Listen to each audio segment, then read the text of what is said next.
Hello' everyone, মই কৃষ্টি কন্যাই মোৰ অন্য এটা ভিডিঅ'লৈ আপোনালোক সকলোকে স্বাগতম জনাইছোঁ।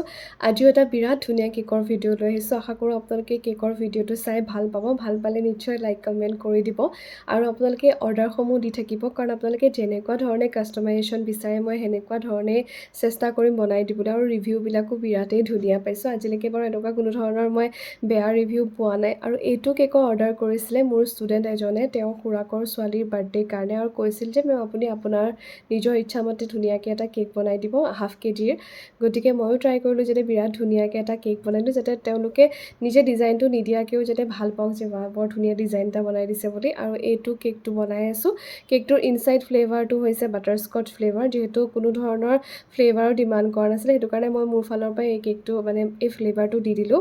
আৰু কেকটো ৱেইট মিনিমাম 560 গ্ৰামমান হ'ল, কাৰণ ওপৰত বেছি ডিজাইন আছিলে। আৰু ধুনীয়াকৈ এটা বাটাৰফ্লাই আৰু এটা হেপী বাৰ্থডে টেগ লগাই নামটো ধুনীয়াকৈ লিখি দিলোঁ ৰিয়া বুলি। আৰু এইটোও হৈছে কেকটোৰ ফাইনেল লুক।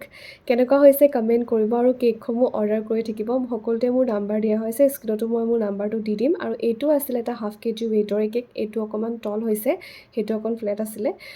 এইটো ফ্লেভাৰটো পাইনএপল। আৰু এইটো এটা আছিলে হাফ কেজি ওজনৰ এনিভাৰ্চাৰী কেক। গোটেইকেইটা কেক কেনেকুৱা লাগিছে জনাব, আৰু স্ক্ৰীনৰ তলতে নাম্বাৰটো দি থৈ দিম। কেক লাগিলে মোক অৰ্ডাৰ কৰিব। Thank U.